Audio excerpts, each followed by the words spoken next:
Hello everyone, welcome to the class. आज seventh lecture है और हम कंटिन्यू कर रहे थे एरर से। तो देखेंगे कि एरर एरर को हमने दो तरीके का एरर पढ़ा था। सबसे पहला एरर पढ़ा था क्या कि सिस्टमिक एरर, और दूसरा पढ़ा था रैंडम एरर। और जब एरर को स्टडी करना शुरू किया था, उसका मैथमेटिक्स पढ़ना शुरू किया था, तो तीन तरीके में क्लासीफाई किया था। पहला था मीन एब्सोल्यूट एरर, और उसके बाद था रिलेटिव एरर, और उसको फिर परसेंटेज में कन्वर्ट किया था, तो परसेंटेज एरर। तो बेसिकली एरर जो है वो दो तरीके का, रैंडम एरर और सिस्टमिक एरर। एक मिनट, यही, ओके। तो यहीं पे हम, एक मिनट, यहीं पे हम पढ़ते हैं, एक बार फिर से देखते हैं रैंडम एरर और सिस्टमिक एरर क्या होता है। सिस्टमिक एरर मतलब जो डिस्ट्रीब्यूशन ऑफ एरर है, सिस्टमिक एरर, जो डिस्ट्रीब्यूशन ऑफ एरर है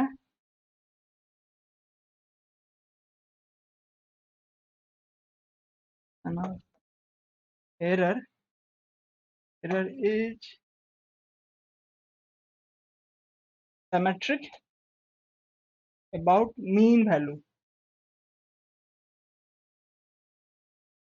और ट्रू वैल्यू। हमने क्या पढ़ा था, मीन वैल्यू ही ट्रू वैल्यू है, क्योंकि ट्रू वैल्यू तो मेजर नहीं कर सकते हैं। तो एन नंबर ऑफ वैल्यू लिया और उसका सिंपल एवरेज ले लिया, उसको मीन वैल्यू कहा और उसी को कह दिया कि यही हमारे लिए ट्रू वैल्यू है। तो यदि एरर है, उसका डिस्ट्रीब्यूशन सिमेट्रिक है हमारे मीन वैल्यू के लिए। तो अब देखिए, मानते हैं हमने सर्कल लिया, कुछ एक सर्कल बनाया, कैसे होगा,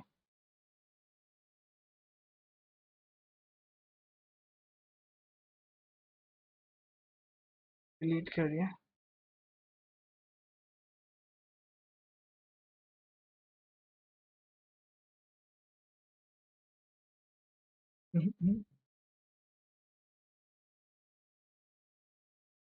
ओके, ये देखते हैं, एक लिया, क्या लिया है,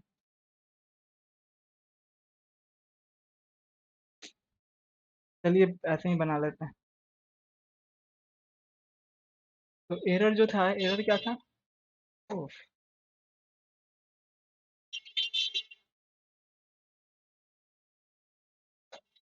एरर को हमने क्या पढ़ा था, सिस्टेमिक, और दूसरा पढ़ा था रैंडम। अभी बोर्ड मुझे यूज करना नहीं आता है, इसलिए मैं ये सारे फीचर जो है वो यूज नहीं कर पा रहा हूँ। तो खैर, देखेंगे उसको अलग से। तो सिस्टेमिक एरर क्या है, जो डिस्ट्रीब्यूशन ऑफ एरर है, distribution of error is symmetric,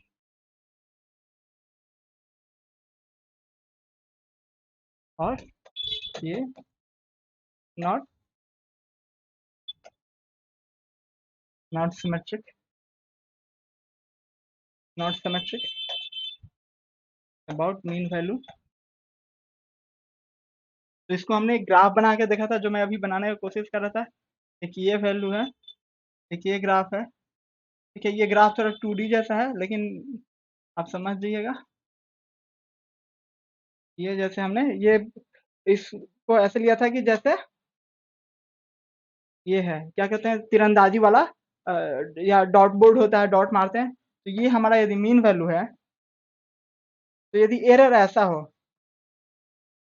error हमारा ऐसा हो, ऐसे,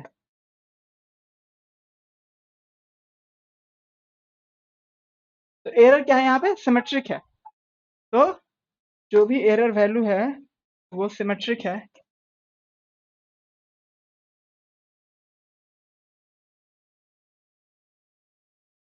ठीक है, तो ये कहेंगे कि सिस्टमिक एरर,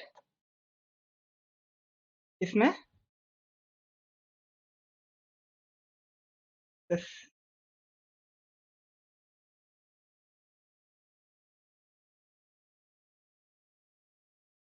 एरर जो है वो लो है। सिस्टमिक एरर लो है मतलब कि जो डिस्ट्रीब्यूशन ऑफ एरर है वो सिमेट्रिक है। तो symmetric about mean value, symmetric होने से जब इसका एवरेज लेंगे यदि एरर्स का, तो वो एकदम से इसी के जो एक्चुअल एरर आएगा वो इसके बहुत करीब आ जाएगा। मानते हैं वो कुछ यहाँ पे आ जाए यदि, मतलब जो नेट मीन एरर है वो सिस्टमिक एरर से काफी नजदीक आएगा। तो इसलिए इसको कहेंगे कि यदि ऐसा डिस्ट्रीब्यूशन है कि यदि ऐसा डिस्ट्रीब्यूशन है कि डिस्ट्रीब्यूशन ऑफ एरर सिमेट्रिक है मीन वैल्यू के अबाउट, तो कहेंगे कि सिस्टमिक एरर लो है। ठीक है। तो अच्छा, दूसरा चीज, लेकिन दूसरा चीज हमने क्या कहा था, रैंडम एरर। रैंडम एरर क्या है? रैंडम एरर क्या है? रैंडम एरर कहीं भी हो सकता है ना? जैसे तो रैंडम एरर रैंडम है, उसमें कोई पैटर्न नहीं हम देख सकेंगे, उसमें कोई सिमेट्री नहीं होगी उसके डिस्ट्रीब्यूशन में। तो उसमें कोई सिमेट्री या कोई पैटर्न नहीं होगा, तो उसको कहेंगे रैंडम एरर है। रैंडम और कुछ ऐसा है तो उसको क्या कहेंगे, रैंडम एरर हाई है। इसको क्या कहेंगे? कीजिए।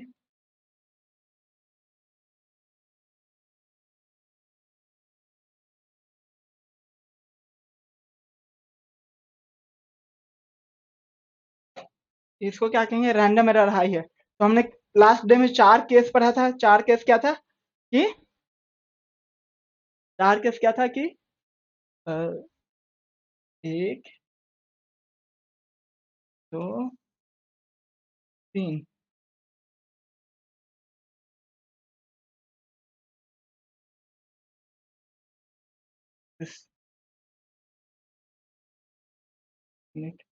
Error, error low and random error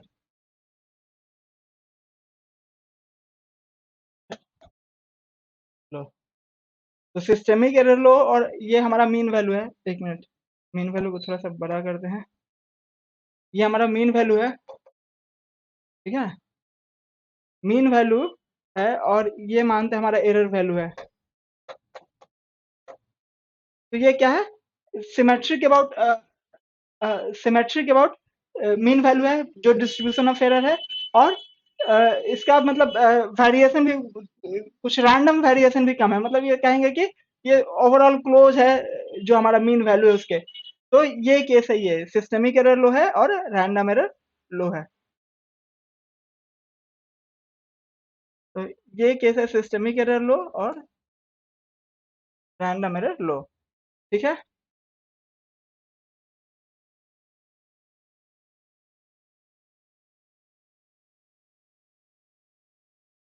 फिर एक केस होगा क्या, मानते हैं अ, हम इसको लेते हैं लो,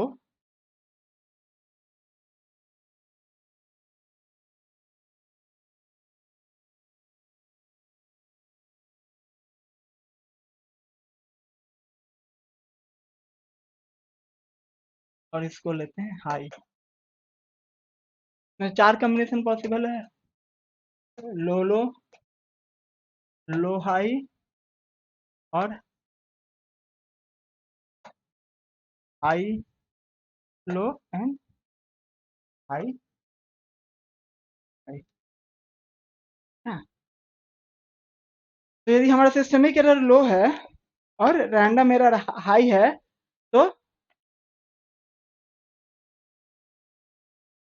तो जो वैल्यू वैरी करेगा, जो रैंडम एरर होगा, वो एक मिनट जी, जो रैंडम एरर होगा वो ऐसा होगा।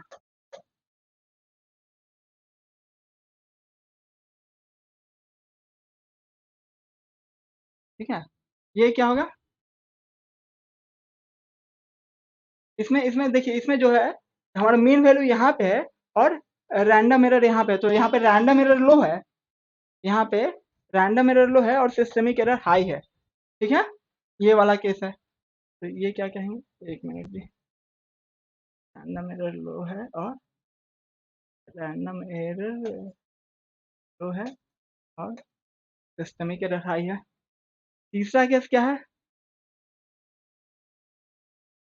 तीसरा केस क्या है, सिस्टमिक एरर, सिस्टमिक एरर लो है। एक मिनट,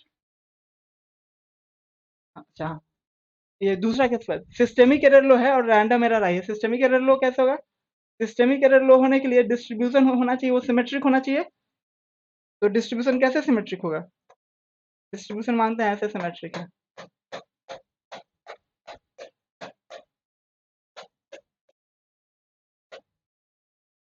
चारों तरफ पूरा फैला हुआ है, लेकिन फिर भी जो इसका उसके डिस्ट्रीब्यूशन में एक पैटर्न है। तो यहाँ पे क्या है, सिस्टेमिक एरर हमारा लो हो जाएगा और रैंडम एरर हाई हो जाएगा।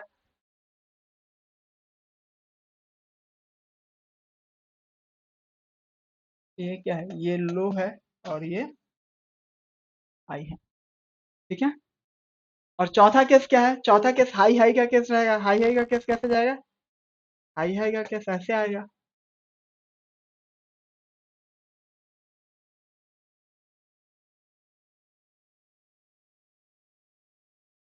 तो कोई भी यदि सेट ऑफ डाटा दिया हुआ है तो उसको हमें पहचानना आना चाहिए कि ये क्या है, ठीक है जी। चलिए, तो अब यदि ऐसा है कुछ, यदि डिस्ट्रीब्यूशन एक ही साइड में है ना, इसमें कोई पैटर्न नहीं है, ठीक है, तो मीन वैल्यू तो हमारा यहाँ पे है और जो एरर है उसका मीन वैल्यू कहीं यहाँ पे आ जाएगा, यहाँ पे आ जाएगा कहीं। तो इसको क्या कहेंगे कि ये जो एरर है ये सिस्टेमिक एरर है और वो हाई है, और रैंडम एरर भी हाई है।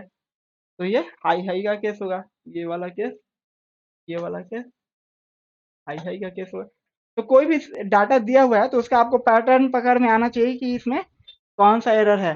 और मानते हैं ऐसे एग्जाम में अभी तक ऐसा पूछा नहीं है, पूछ सकता है एक सेट ऑफ डाटा दिया, मतलब डाटा तो देते हैं वैल्यू, और कहेगा कि इसमें क्या डाटा है, इसमें बताइए कि कौन सा एरर हाई है, कौन सा एरर लो है। तो यदि सिस्टमिक हाई रहेगा तो आपको मीन वैल्यू देगा कि हमारा मीन वैल्यू ये है और हमारा मेजर्ड वैल्यू ये है या ऑब्जर्व्ड वैल्यू ये है, ठीक है। और यदि, क्योंकि यदि डाटा यदि नहीं दिया हुआ है, जो गिवन डाटा से यदि आपको मीन निकालना होगा, तो मीन, तो हाई सिस्टमिक वाले के केस में जो मीन वैल्यू आएगा वो सिस्टमिक एरर से अलग आ जाएगा। समझ रहे बात को? यदि हाई वाला केस है हमारा तो इसमें सारा एरर इधर है, सारा एरर कहाँ पे है, यहाँ पे। इसमें सारा एरर क्या है, ये एरर पॉइंट है। अब ये जो एरर पॉइंट है इसका जो मीन वैल्यू कहाँ पे आएगा, इसका मीन वैल्यू कहीं यहाँ पे आ जाएगा, ये आ जाएगा मीन। लेकिन मीन एक्चुअल कहाँ पे है, मीन एक्चुअल यहाँ पे होना चाहिए। तो ये जो एरर है ये हमें पता कैसे चलेगा, जब दिया रहेगा कि मीन कहाँ पे है, एक्चुअल मीन कहाँ पे है, और जो ऑब्जर्व्ड वैल्यू दे दिया तो, और उसमें कुछ डिफरेंस ज्यादा आ रहा है तो हम कहेंगे कि भैया ये जो है सिस्टमिक एरर हाई है इसका, और रैंडम एरर हाई या लो है, डिपेंडिंग अपॉन कि क्या वेरिएशन है इनका, ठीक है। तो खैर यहाँ से रिलेटिव एरर हमने कैसे क्या समझा था कि mean absolute error, mean absolute मानते हैं कोई वैल्यू ए है, ए मीन है, तो मीन एब्सोल्यूट एरर बटे, यस, रिलेटिव एरर मतलब एब्सोल्यूट एरर बटे में mean, individual error sorry,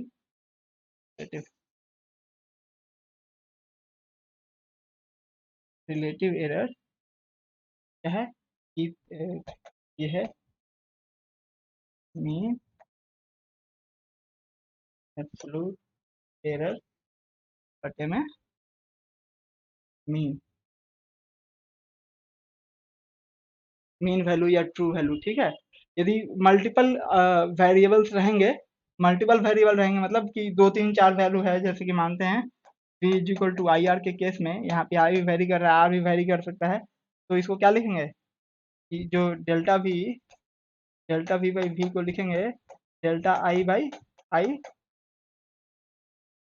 plus delta R by R, ठीक है। तो ये डेल्टा आई बाई आई क्या होगा कि जो डेल्टा आई क्या है, इसका जो वेरिएशन, जो आई का वेरिएशन है उसका, जो आई का मीन एब्सोल्यूट एरर है डिवाइडेड बाई आई का मीन वैल्यू, तो वही यहाँ आर का mean absolute error divided by R का मीन एब्सोल्यूट वैल्यू, ठीक है। और रिलेटिव एरर में 100 से गुना कर देंगे तो परसेंटेज एरर निकल जाएगा। हमने कुछ फॉर्मूला भी समझा था कि क्या होगा, जैसे कि एडिशन के टर्म्स में हमने क्या समझा था कि कोई वैल्यू है x प्लस वाई है, ठीक है। हमने क्या देखा था, डेल्टा है D A is equal to D X plus D Y, ठीक है। और इसका हमने डेरिवेशन भी देखा था, हमने एग्जैक्टली क्या देखा था, delta A is equal to delta, मतलब यदि हम x के लिए देखते हैं तो delta A delta X delta X. हमने ऐसे अब इसको लिखा था ऐसे, कैसे लिखा है इसको, पार्शियल डेरिवेटिव है ये। जब डेल लिखते हैं तो वो होता है पार्शियल डेरिवेटिव। पार्शियल डेरिवेटिव क्या होता है, यदि कोई मल्टीपल वेरिएबल का फंक्शन है और किसी एक वेरिएबल के रेस्पेक्ट में ही उसको डिफ्रेंशिएट करना है तो उसको कहते हैं पार्शियल डिफ्रेंशिएशन, मतलब आधा ही डिफ्रेंशिएट किया, पूरा डिफ्रेंशिएट नहीं किया। तो ये कैसे लिखेंगे, ये को लिखेंगे, यदि एक्स के टर्म में लिख रहे हैं इसको एक्स लिखेंगे, डी एक्स प्लस वाई बटे में del X into D X. ये वैल्यू क्या आएगा, ये वैल्यू आएगा, ये जब एक्स के रेस्पेक्ट में डिफ्रेंशिएट करते हैं तो y कांस्टेंट हो जाता है, तो dy by d x zero हो जाएगा, dx by d x one हो जाएगा, तो one into D x. Similarly d a y आ जाएगा वन इंटू डी वाई, ये वाला फॉर्मूला आ गया, ठीक है। तो ये प्लस माइनस जो भी रहे तो प्लस माइनस आ जाएगा, तो कोई दिक्कत नहीं है हम लोगों को, ठीक है। मल्टीप्लीकेशन वाला टर्म्स हम लोग देखे थे, एक्स इज इक्वल टू ए और बी है, तो हम लोग कैसे लिखेंगे, अभी मानते हैं ये फॉर्मूला हमें डिराइव करना है, तो हम कैसे लिखेंगे, डी एक्स ए, तो क्या लिखेंगे, डी ए बी बटे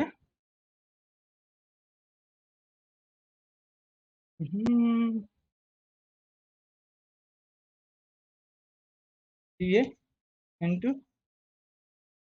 इंटू डी ए, ठीक है जी। तो ये यहाँ से बी बाहर हो जाएगा, D a by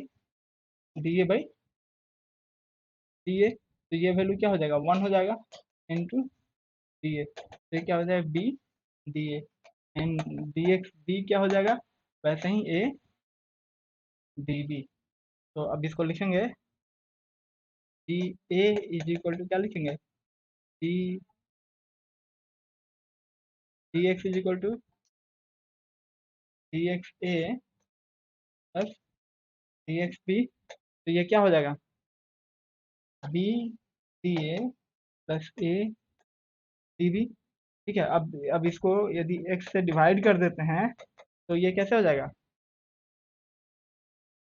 A B से डिवाइड कर दिया है, तो d a by a plus d b by b आ गया, ये वाला फॉर्मूला आ गया, ठीक है। तो ये जो वैल्यू है ये हमेशा एब्सोल्यूट होता है, ये वैल्यू जो एरर का वैल्यू लेते हैं वो हमेशा एब्सोल्यूट वैल्यू लेते हैं, पॉजिटिव वैल्यू लेते हैं, ठीक है। वैसे ही हम लोग इसको भी डिफाइन कर सकते हैं, ये वाला जो फंक्शन है, एक्स इज इक्वल टू कोई फंक्शन लिया हमने, एक्स इज इक्वल टू कोई फंक्शन लिया ए बाई बी, तो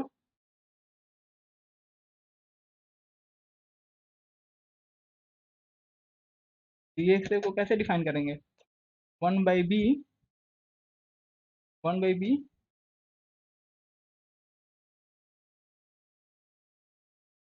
d A, and D x B को कैसे डिफाइन करेंगे, ए इंटू माइनस वन बटे बी का स्क्वायर डी बी, यही करेंगे। चलिए, तो अब डी एक्स को कैसे लिखेंगे, डी एक्स ए प्लस डी एक्स बी, इसको कैसे लिखेंगे, D a by b plus a by b का square D b d x, ठीक है। अब यदि हम एक्स से डिवाइड कर देते हैं इंटू 1/x कर दिया, तो ये क्या कर दिया, b/a से डिवाइड कर दिया हमने, तो d को हमने क्या कर दिया, b/a कर दिया, plus a/b² into b/a into db, ये dx/x क्या आ गया, dx/x आ गया dA/a प्लस dB/d। हमने यहाँ से निगेटिव हटा दिया है, क्यों हटा दिया, क्योंकि निगेटिव तो जो क्या है, हमारा जो एरर है वो हमेशा पॉजिटिव क्वांटिटी है, ठीक है, तो वो -1 जो है एक रेशनलाइजिंग फैक्टर के तौर पे आ रहा है, हमको उसकी ज़रूरत नहीं है, ठीक है, एरर जो है हम हमेशा एब्सोल्यूट वैल्यू लेते हैं, तो इसलिए तो आ गया ये वाला फॉर्मूला, ठीक है, तो ये है, ये समझना बहुत ज़रूरी है, ये जो इक्वेशन हम लिख रहे हैं dx is equal to delta x by delta A,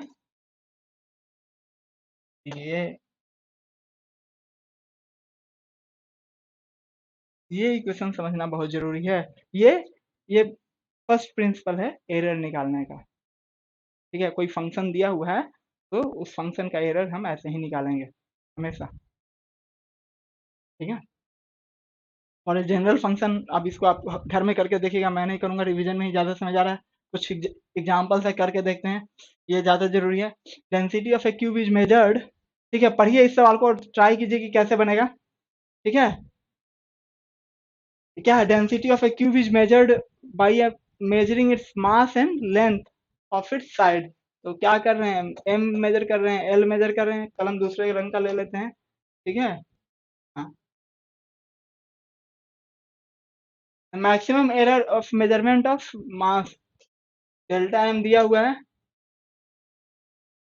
4% and delta L दिया हुआ है 3%, measurement in error of density, मतलब error in measurement of density, तो डेंसिटी कैसे डिफाइन करते हैं, डेंसिटी को हम रो डिफाइन करते हैं जी, रो को क्या करते हैं m/v, क्यूब दिया हुआ है, क्यूब, तो क्यूब का फॉर्मूला लिखे हैं वॉल्यूम का एल क्यूब, ठीक है, अब हमारा ये क्या आ गया,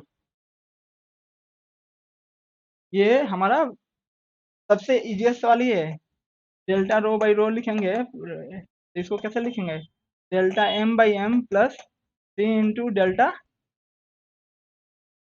l/l, ठीक है, इससे आसान सवाल नहीं होगा, परसेंटेज लेंगे तो यहाँ परसेंटेज होगा जाएगा, यहाँ भी परसेंटेज हो जाएगा, तो ये 4 प्लस 3 इंटू 3, 9×4 13%, 13% आंसर होगा इसका, ठीक है जी, ये सबसे आसान सवाल था। एक और सवाल कीजिए, टाइम पीरियड ऑफ ऑसिलेशन, ऐसा सवाल बहुत मिलेगा, मतलब टाइम पीरियड करके बहुत सवाल पूछा जाता है आईआईटी जेईई में, बहुत बार बहुत सवाल पूछा गया है डिफरेंट डिफरेंट वेरिएशंस में, तो एक बार इसको देखते हैं क्या है, टाइम पीरियड ये दिया हुआ वैल्यू हमारे पास t is equal to 2π√L/g, ठीक है जी, measured L is known 1 mm accuracy, तो 1 mm एक्यूरेसी मतलब L की वैल्यू दे दी है, L की is equal to 20 plus minus 0.1 centimetre, ठीक है, time period of 100 oscillation, time period of 100 oscillation, t100 क्या है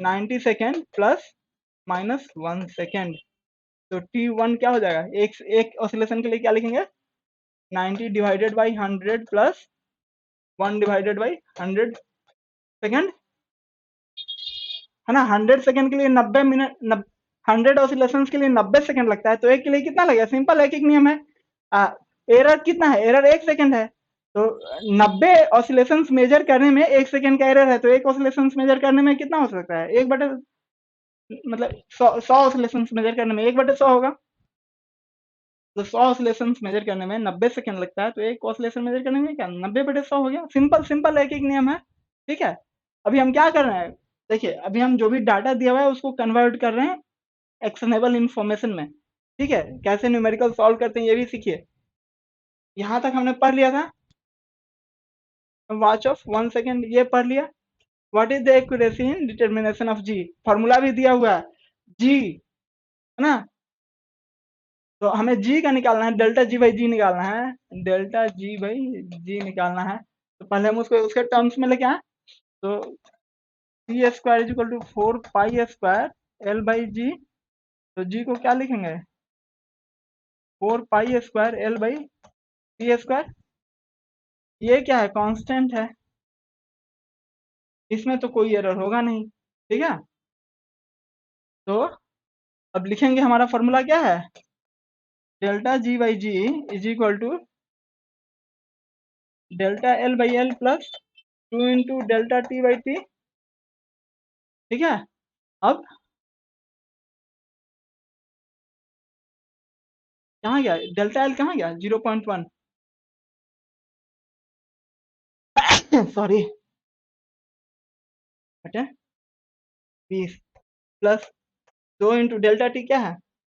1/100 इंटू टी क्या है? 90/100। ठीक है जी, 200। तो ये क्या हो गया यहाँ पे? 1800 लेते हैं तो 200 और 90 1800 हुआ ना, तो 90 हो गया यहाँ पे, प्लस 200 400 हो गया। तो 490/1800 49/1800 हुआ। इसको परसेंटेज में कन्वर्ट करेंगे तो क्या आएगा? 49 × 100 डिवाइडेड बाई 180। ठीक है, 50 है ना। तो ये 9 हो गया, ये 5 हो गया। तो अब ये निकल जाएगा जितना भी परसेंटेज आएगा।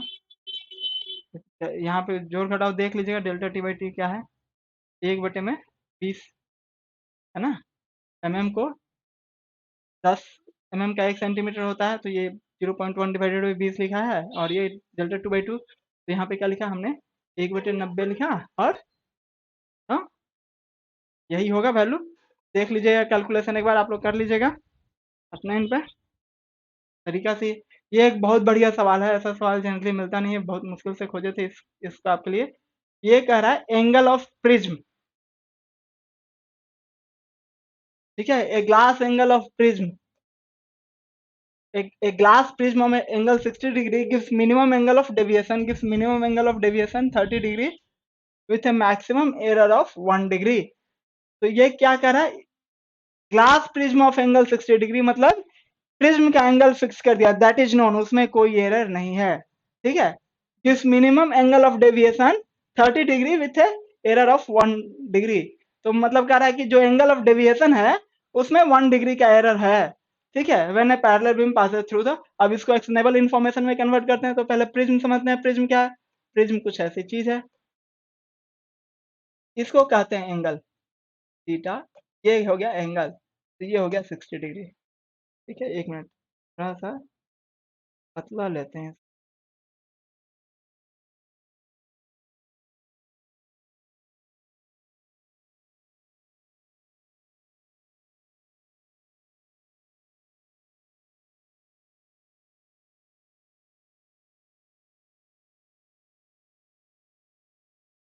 ब्लू लेते हैं।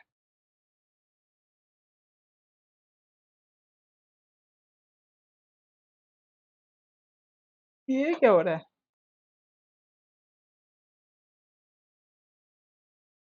ओके,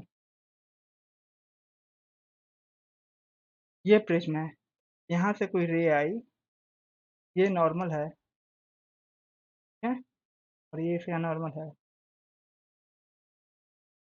तो इसको बोलते हैं आई, इसको बोलते हैं ई। ये होता है R1 और ये होता है R2 और ये होता है ए।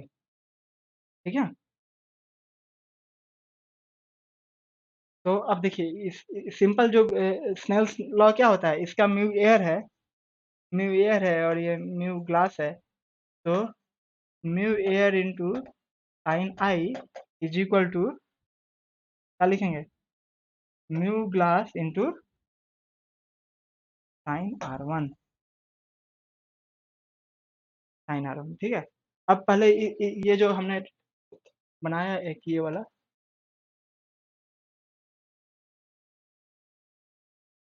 ये क्या है, ये R1 है, ये R2 है, तो ये क्या हो गया, पाई minus R1 plus R2 triangle का एंगल है, ठीक है जी। और ये एंगल ए है।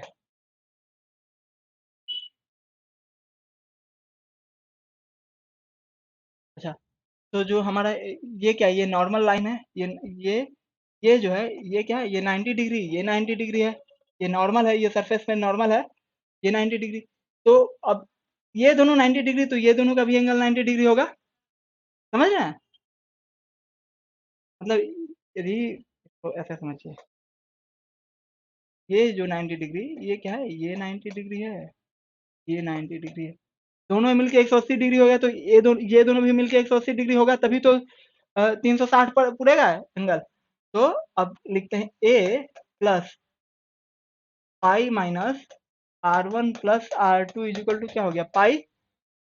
तो ए का वैल्यू क्या हो गया, R1 प्लस R2, ठीक है, हमने इसको मिटा दिया, ठीक है जी। अब हमारा एंगल यहाँ से आया है कुछ, ये है आई, और ये ऐसे ही, एक मिनट, ये ऐसे गया है, ठीक है, ये है ई, ठीक है। तो जो म्यू का जो वैल्यू आता है, जो आई को लिखेंगे, आई को कैसे लिखेंगे, यदि आई को लिखना हो तो पहले डेल्टा समझिए, डेल्टा क्या है, ये लाइन सीधा ऐसे आगे आ गई और ये लाइन ऐसे आ गई, ये एंगल डेल्टा है, ठीक है। तो डेल्टा एंगल क्या है तो अब इसको जो कन्वर्ट करते हैं, ये बनता है mu glass is equal to, ये वैल्यू क्या है, ये वैल्यू 1 है, ठीक है। तो mu glass is equal to जो बनता है फॉर मिनिमम केस के लिए, sine A plus delta by 2 बटे में साइन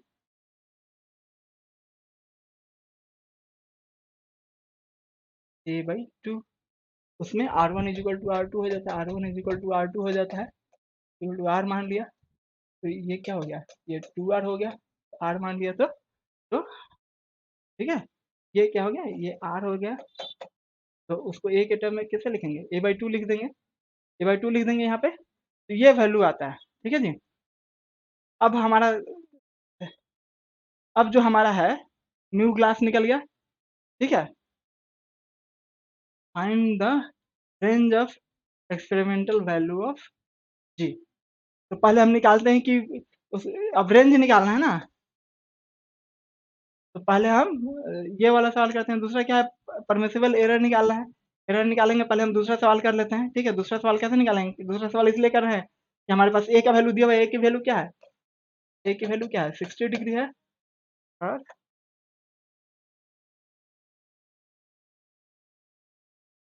ए की वैल्यू क्या है, 60 डिग्री है, और डेल्टा की वैल्यू क्या है, 30 डिग्री है, ठीक है। तो इसको लिखते हैं sine 60 plus 30 divided by 2 divided by sine 60/2, ठीक है। तो क्या लिखेंगे, साइन 45 बटे में साइन 30, तो साइन 30 का वैल्यू क्या है, इसका वैल्यू है 1 बटे में √2 इंटू 1 बटे में 2, ठीक है। इसको क्या लिखेंगे, 2/√2 इज इक्वल टू क्या आ गया, √2। तो म्यू की वैल्यू, इसकी जो म्यू की वैल्यू हो गई, ये √2 हो गई, ठीक है।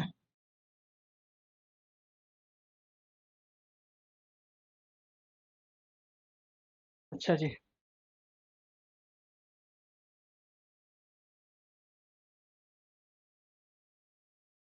अब हम लोग निकालते हैं कि ये कैसे वैरी कर रहा है ना, म्यूजिक है। अब इसका एरर निकालते हैं, एरर कैसे निकालेंगे, एरर हम इसका फर्स्ट प्रिंसिपल से निकालेंगे, हमारे पास तो कोई वैल्यू दिया नहीं, फंक्शन का वैल्यू है, तो फंक्शन को कैसे निकालते हैं, फंक्शन के लिए हम लोग फर्स्ट प्रिंसिपल क्या जानते हैं, delta mu is equal to del mu बटे डेल्टा, ये डेल्टा, ठीक है, बटे में डी डेल्टा, ये होगा वैल्यू। तो तो D new glass is equal to क्या होगा, ये वैल्यू कांस्टेंट है ना, तो 1/में साइन ए बाई टू, और इसको डिवाइड करते हैं साइन ए बाई टू को ऊपर में, तो ये क्या हो जाएगा cos A plus delta by two into into 1/2 into D delta. ठीक है, अब यदि म्यूजी से डिवाइड कर देते हैं, यदि म्यूजी से डिवाइड कर दिया, ये क्या हो गया, तो ये sine A plus delta by two divided में साइन आर बाई टू, ये वैल्यू कैंसिल हो गया, तो और ये बच गया हाफ, तो अब ये क्या हो गया, ये हो गया cot A delta by two, cot cos by sine था, तो cot A delta by two, A plus delta क्या है हमारे केस में 90 है, 90/2 45 हो गया, तो ये क्या हो गया कॉट 45। ठीक है जी, कॉट 45 का, तो कॉट 45 की वैल्यू क्या होती है 1 होती है, तो 1 हो गया। अब ये डेल्टा बच गया, डी डेल्टा बच गया, डी डेल्टा की वैल्यू क्या दी हुई है 1 दी हुई है। ठीक है, तो 1/2 इंटू 1 डिग्री इंटू इसको हम डिग्री से रेडियन में कन्वर्ट करते हैं, तो क्या करेंगे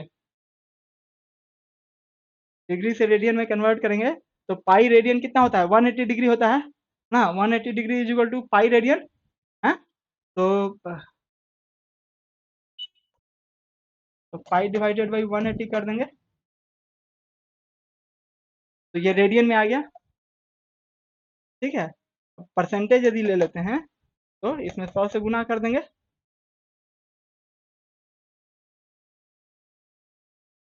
तो हाँ ये हो गया 5 पाई/15।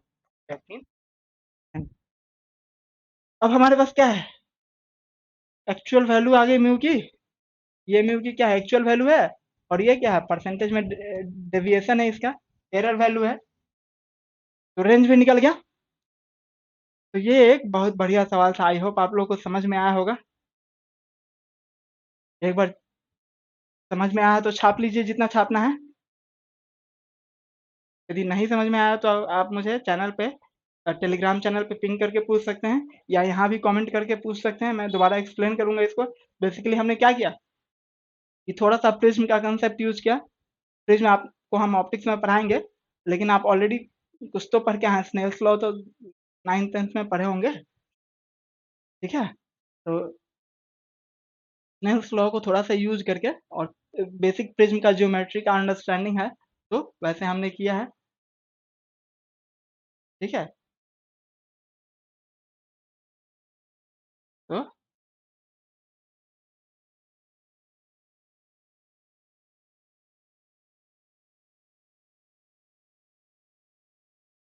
ठीक है जी, तो अब देखते हैं ये क्या हो गया, नेक्स्ट सवाल में चलते हैं अब।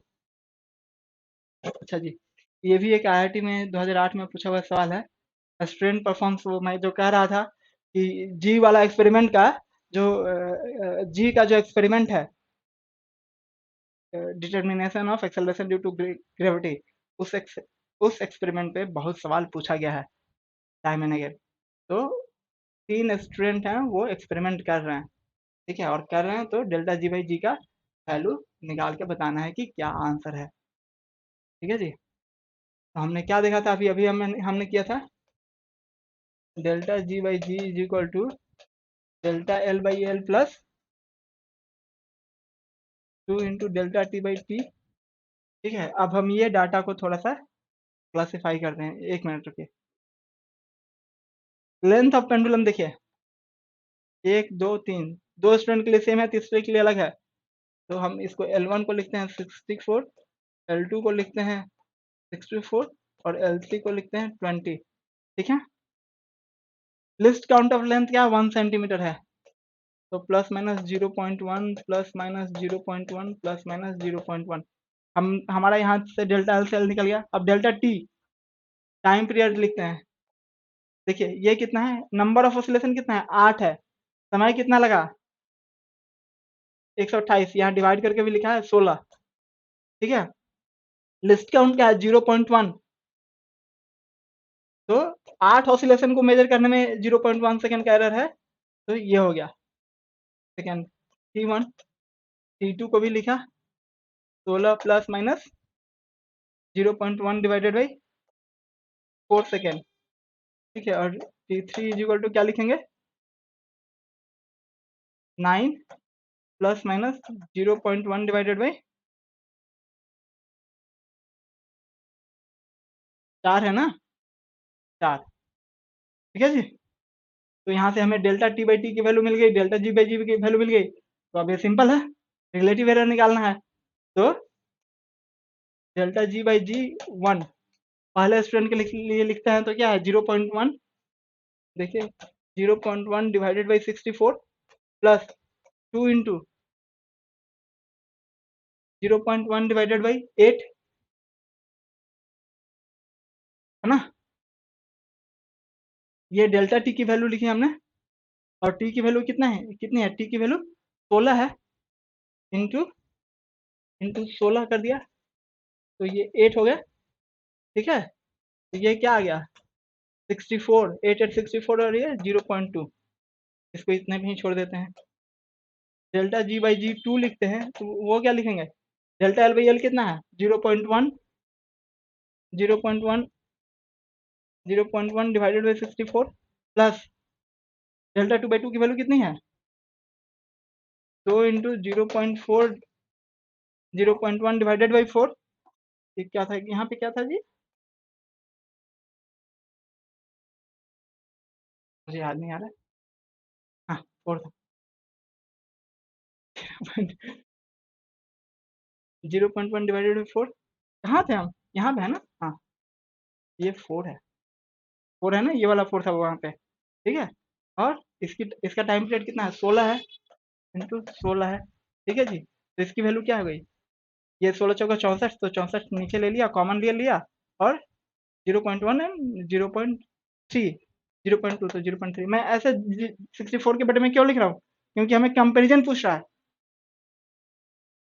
कंपेरिजन पूछ रहा है ना, E1 0, E1 is equal to E2, E1 is minimum, E2 is maximum, basically comparison पूछ रहा है कि एरर, तो मैं क्या कर रहा हूँ डिनोमिनेटर कॉमन कर रहा हूँ, डिनोमिनेटर कॉमन करने से क्या फायदा होगा मुझे, कंपेरिजन में आसान रहेगा, ठीक है। अब देखिए delta G by G T लिखते हैं, तो इसमें एरर की वैल्यू क्या है 0.1, 0.1 divided by 20 plus 2 into 0.1 divided by 4 into 9,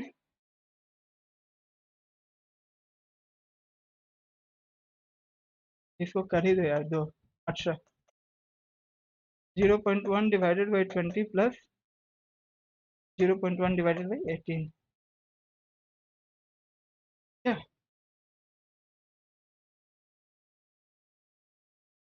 तो सबसे ज्यादा सबसे सबसे कम डिनोमिनेटर क्या कौन सा है, 20 और 18 सबसे कम है, तो ये वैल्यू सबसे ज्यादा है, तो ये तो इसकी वैल्यू सबसे ज्यादा होगी, ठीक है जी, इसकी वैल्यू सबसे ज्यादा होगी। यहाँ पे देखिए क्या है, यहाँ पे 1/64 है, 1/64 है, ठीक है। यहाँ पे 1/64 है, 2/64 है, यहाँ पे 1/20 है, 1/18 है, तो E3 सबसे ज्यादा हो गई, तो E3 का तो जिक्र ही नहीं है, तो ये तो हमारे, चलो भैया बहुत बढ़िया, ये इस केस का तो ऑप्शन में जिक्र ही नहीं है, तो ऐसे कट गया।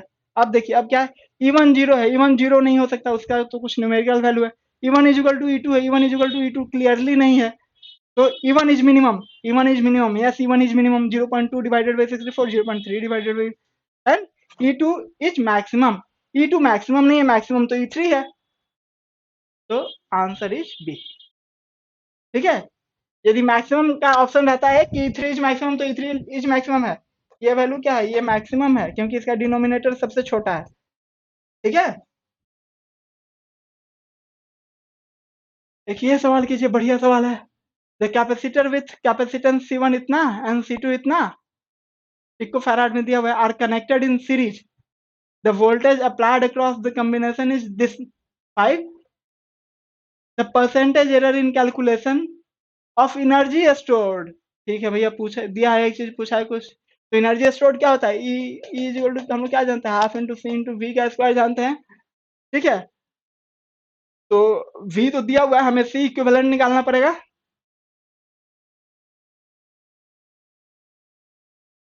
अच्छा जी, तो सी इक्विवेलेंट मतलब, अब अब सी इक्विवेलेंट कैसे लिखेंगे? सीरीज में है तो 1/C1 प्लस 1/C2। ये अभी मान लीजिए ऐसा कुछ होता है, ये 12th क्लास में पढ़ना है। अब 12th क्लास में पढ़ेंगे तब तक तो ये कंसेप्ट ही भूल जाइएगा आप लोग पूरे साल भर बाद। तो मैं आज ही पढ़ा दे रहा हूँ कि नोट्स में तो रहेगा, ताकि उसको फिर कहेंगे कि देखो भैया वहाँ पे ऐसे पढ़ा था। अब देखिए, अभी तक हमारा फंक्शन क्या था? अभी तक हमारा फंक्शन था कि सब नॉमिनेटर में था। यहाँ फंक्शन भैया ये क्या था? एक्स इजिकल टू क्या था? ए बाई बी जब लिया था, तो ये क्या नॉमिनेटर है? ये डिवाइडेड बाई वन है। ये डिवाइडेड बाई वन है, ये खुद डिनोमिनेटर में आ गया। तो हम क्या करेंगे? हम अपना जो फर्स्ट प्रिंसिपल है उसको यूज करेंगे। हमको नहीं आता है कुछ, हमको कुछ नहीं आता है, सिर्फ फर्स्ट प्रिंसिपल आता है। क्या आता है? फर्स्ट प्रिंसिपल में क्या था? फर्स्ट प्रिंसिपल में हमने क्या पढ़ा था? डी एक्स किसी भी ए के रेस्पेक्ट में करते हैं, यदि ये निकालते हैं तो डी एक्स बटे D A into D A. Simple, हमको इतना ही पता है। तो अब हम डिवाइड करते हैं। अब हम लेते हैं, तो इसको कैसे लिखेंगे? माइनस,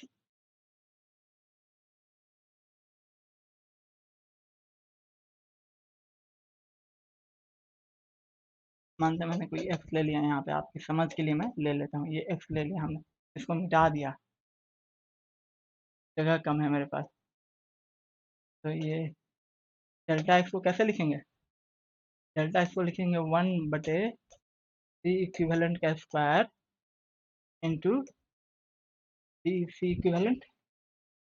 ठीक है, इज इक्वल टू, फिर कैसे लिखेंगे? माइनस डी C1/C1 का स्क्वायर माइनस डी C2/C2 का स्क्वायर। ठीक है, यही लिखेंगे। तो अब dx/dx लिखते हैं यदि हम, तो डी इक्विवेलेंट लिखते हैं, तो 1/c इक्विवेलेंट मतलब इसमें x से डिवाइड कर दिए, तो ये क्या आ जाएगा? 1/में 1/में c equivalent into D C1/C1 का स्क्वायर प्लस डी C2/में C2 का स्क्वायर।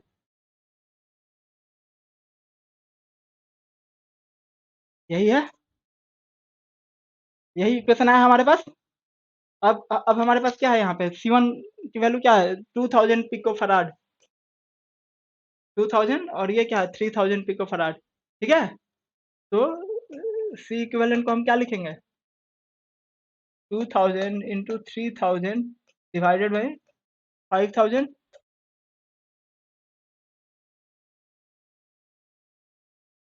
400। ये हो गया 1200 पिको फराड। ठीक है जी, ओके। और डेल्टा सी इक्विवेलेंट तो यहाँ से निकलेगा।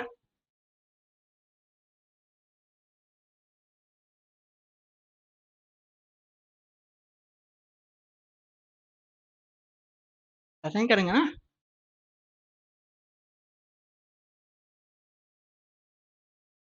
डिवाइड किया था ना सी इक्विवेलेंट से, 1/x लिखा था ना, तो यहाँ भी 1/x लिखेंगे,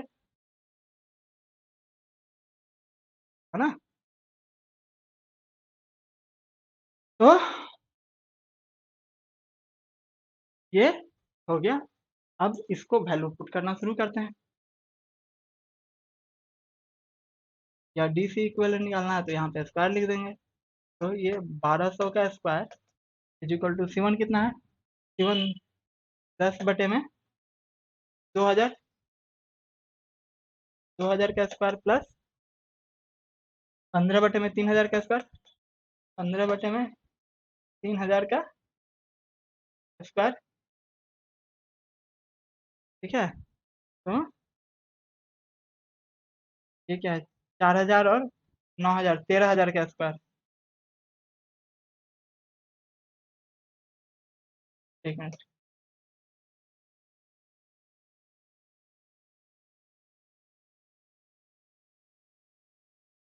तो ऐसे जीरो जीरो कैंसिल करते हैं। ये क्या 1200 है, और ये क्या है, तो मैं इसको 1000 को बाहर ले लेता हूँ।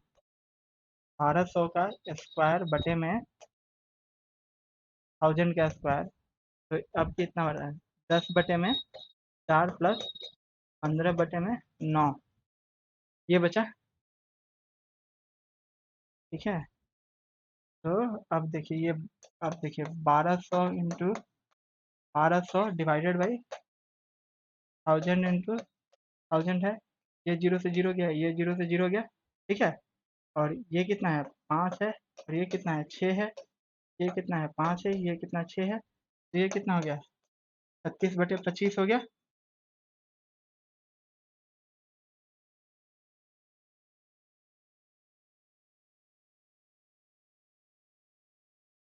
36/25, ठीक है, इंटू 36। ठीक है, और तो ये 90 हो गया, और ये 4 हो गया, तो पंचों का 60 हो गया। ठीक है, तो ये 36 से 36 कट गया, और ये 90 और 15 चौका 60, तो ये कितना हो गया, 150 हो गया टोटल, ये जोड़ के 150 इंटू बटे में डिवाइडेड बाई 25, ये कितना हो गया,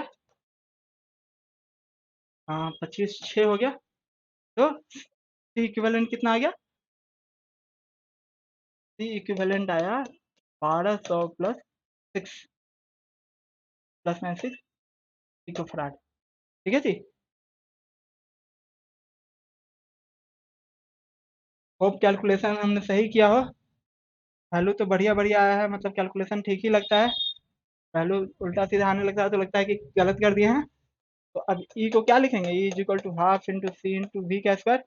अब इसके लिए तो हमें फॉर्मूला पता है, तो इसको कैसे लिखें, delta e by e is equal to delta c by सी।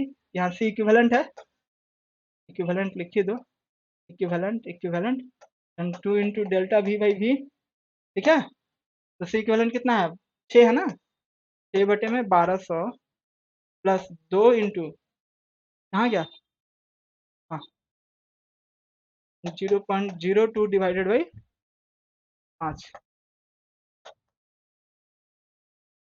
ठीक है जी, 200।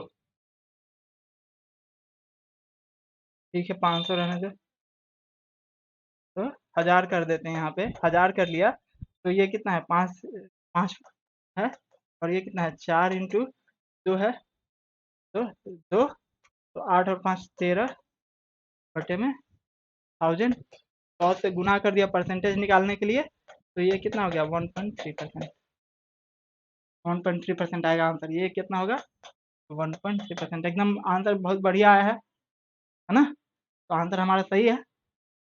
ठीक है, कैसे किए, हमको 1/c इक्विवेलेंट का नहीं पता था कैसे लिखते हैं, ऐसा कोई हमने तो बताया नहीं था। हमने क्या बताया था कि x is equal to A by B. अब हमारा क्या है, 1/x is equal to 1/a plus 1/b। तो हमने x को क्या मान लिया, 1/x को क्या मान लिया, कुछ एक फंक्शन मान लिया, y मान लिया, तो वहां से dx बाई dx निकाला, और करके हमने पहले c इक्विवेलेंट की वैल्यू निकाली, c इक्विवेलेंट निकाला, c दिया, पहले c निकाला, उसके बाद c इक्विवेलेंट निकाला, तो हमने लिख लिया उसको एरर के टर्म्स में, और फिर एनर्जी को हमने, हमें पता था, कर लिया उसको। नेक्स्ट सवाल देखिए, a student measures Young's modulus of wire exactly 2 metre long का क्या मतलब है, एग्जैक्टली 2 मीटर लॉन्ग का मतलब होता है कि ये वैल्यू नोन है, इसमें कोई एरर नहीं है। ठीक है, in a particular reading the student measures the extension of a length to be 0.8 mm। ठीक है भैया, हो गया 0.8 mm। An uncertainty of load with an, ये देखिए, ये सवाल मैं कह रहा था, हमने क्या पढ़ा था सिग्निफिकेंट फिगर में ड्रॉप करते वक्त, हमने सिग्निफिकेंट फिगर को दो पार्ट में करके जो सिग्निफिकेंट फिगर हम कैलकुलेट कर रहे थे, तो हमने क्या कहा था कि अ, एक जो वैल्यू होता है सर्टेन वैल्यू होता है, और एक वैल्यू होता है अनसर्टेन वैल्यू होता है, और दोनों को मिला के, है ना, हम लिखते हैं उसको। तो यहाँ पे क्या है कि 0.8 mm का तो है जी भैया, वो उसके लिए वो श्योर है, लेकिन किसके लिए श्योर नहीं है?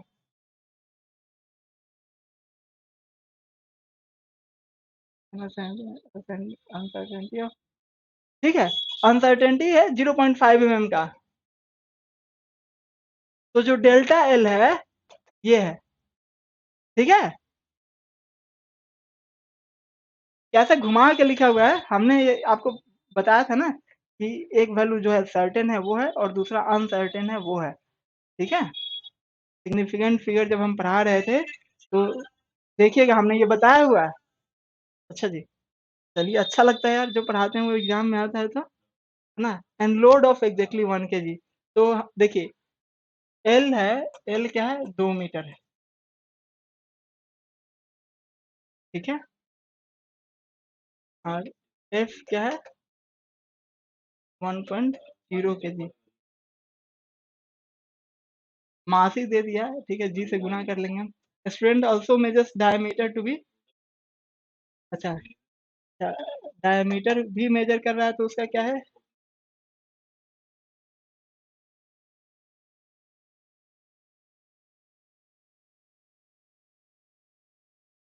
अच्छा, नहीं, इसको ऐसे ही लिखते हैं, 0.8 प्लस 0.05 mm, ठीक है।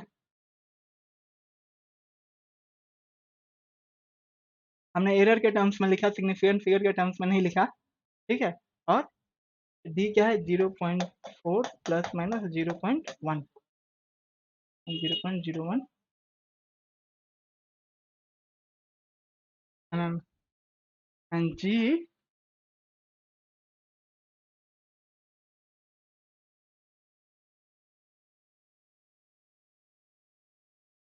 Young's modulus obtained from the reading is this, Young's modulus obtained from reading is this, ठीक है। तो अब हम यंग्स मॉडुलस का फॉर्मूला क्या जानते हैं? स्ट्रेस बटे में स्ट्रेन, एल बटे में डेल्टा एल, ठीक है जी। अब इसमें क्या है, फोर्स हमारा कांस्टेंट है, तो पहले तो हम निकालते हैं फोर्स कितना है, मास, इसमें से मास कितना है, 1 × 9.8 इंटू एल कितना है, एल है 2 मीटर, डिवाइडेड बाई एरिया कितना है, 5/4 इंटू डी का स्क्वायर, डी कितना है, 0.4 डिवाइडेड बाई 1000 का square, into delta L, L कितना है, 0.8 डिवाइडेड बाई 1000। हमने सबको मीटर में कन्वर्ट किया, केजी में कन्वर्ट किया, केजी मीटर में ही लिखा हमने।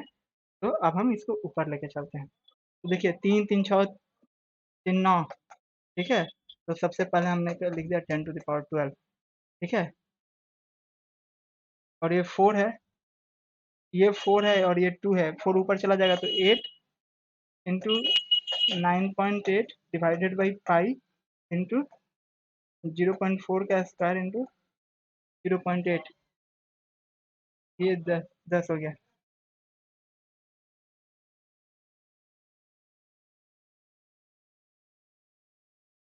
ठीक है। तो ये अब देखिए ये कितना हो गया, 9.8 into 100 divided by pi into 16, ठीक है, इंटू 10⁻9 है ना, 3 3 6 3 9, 10⁻9 है, ठीक है। अब इसको कैलकुलेट करेंगे तो ये 16 3 48 है ना, 10 किया, देखिए 16 3 48 है, और 48 दूना 96 होता है, तो 2 है, ठीक है जी। अब 98 है, 98 डिवाइडेड बाई 48, तो ये क्या है, 96 है, तो 2 हो गया, और इंटू ये 9 है और एक 10 हो गया।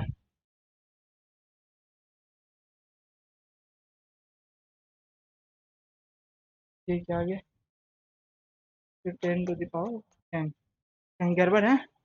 16 3 48। 48।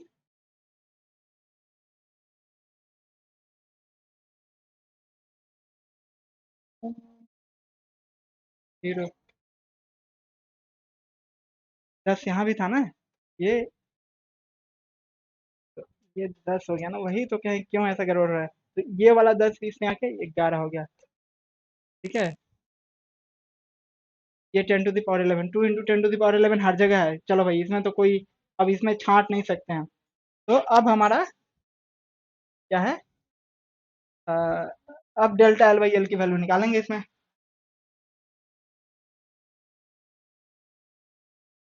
अब डेल्टा एल बाई एल की वैल्यू कैसे निकालेंगे?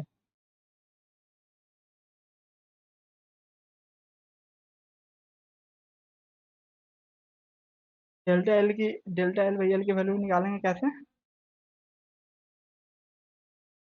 Y is equal to F by A into L by delta L. तो ये क्या है, एफ और एल कांस्टेंट है, पाई 4 आ गया, D square into delta L. ठीक है जी। लेंथ कांस्टेंट है, पाई कांस्टेंट है, एफ कांस्टेंट है। तो डी वाई बाई वाई कैसे निकालेंगे? डी वाई बाई वाई को हम कैसे लिखेंगे? 2 into delta D by D plus delta L by L. ठीक है। डेल्टा डी बाई डी कितना है? 0.01 into 2 divided by 0.4 plus delta L क्या है? Delta L 0.05 divided by 0.8 into 10 into 100। ठीक है। 10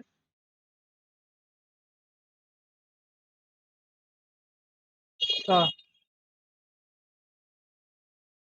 देखिए 2/40 प्लस 5/80। तो ये क्या है, 80। और ये 4 प्लस 5, ये 13/80 हो गया। 13/80 इंटू इसमें वाई से गुना करना है। वाई कितना है? 2 इंटू 10 टू द पावर 11 है। इसमें हमने 2 से गुना कर दिया इंटू 10 टू द पावर 11 से, तो ये 40 हो गया। 40। तो 40/13 है, तो पॉइंट लिया 0, तो 3, 120, 10। तो फिर 0 ले लिया, 2/80, 325, 0.325। ये आंसर है। ठीक है। नेक्स्ट सवाल क्या है? बैटरी लो हो गया है हमारे ईयरफोन का, तो आज इसको यहीं पे स्टॉप करते हैं। नेक्स्ट सवाल ये क्या था? Optical bench. ये भी बहुत बढ़िया सवाल है। ये एडवांस 2019 में पूछा है। इसमें अभी इसमें और सवाल करेंगे, 3 4 सवाल करेंगे। अभी हम लोग यहाँ पे हैं, 4 सवाल और करेंगे, सब बढ़िया बढ़िया सवाल है। नेक्स्ट क्लास में करेंगे। आज आज के लिए इतना ही। वीडियो को लाइक सब्सक्राइब और शेयर कीजिए, और अपने फ्रेंड्स को भी कीजिए ज्वाइन करने के लिए। हम बढ़िया से बढ़िया कंटेंट जो इस देश में कहीं भी पढ़ाया जाता है 11th 12th IIT JEE NEET की तैयारी के लिए, हम आपको प्रोवाइड कर रहे हैं, फ्री ऑफ कॉस्ट कर रहे हैं। तो थोड़ा सपोर्ट चाहिए आपका। लाइक शेयर और सब्सक्राइब कीजिए, और देखते रहिए कंसेप्चुअल लर्निंग, सीखते रहिए कंसेप्चुअली। बाय। वैसे जब तक देखिए, लगता है बैटरी कम हो गया, इसको बंद करना है अब।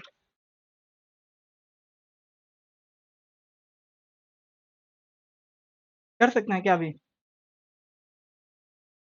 ठीक है, हाँ तो ठीक है, आज आज के लिए इतना ही रहने देते हैं। टाइम भी हो गया है। अब दूसरे सर का क्लास है, दूसरे सब्जेक्ट का होगा यहाँ पे क्लास। तो आज के लिए इतना ही रहने देते हैं, नेक्स्ट क्लास में करेंगे। हाँ हाँ।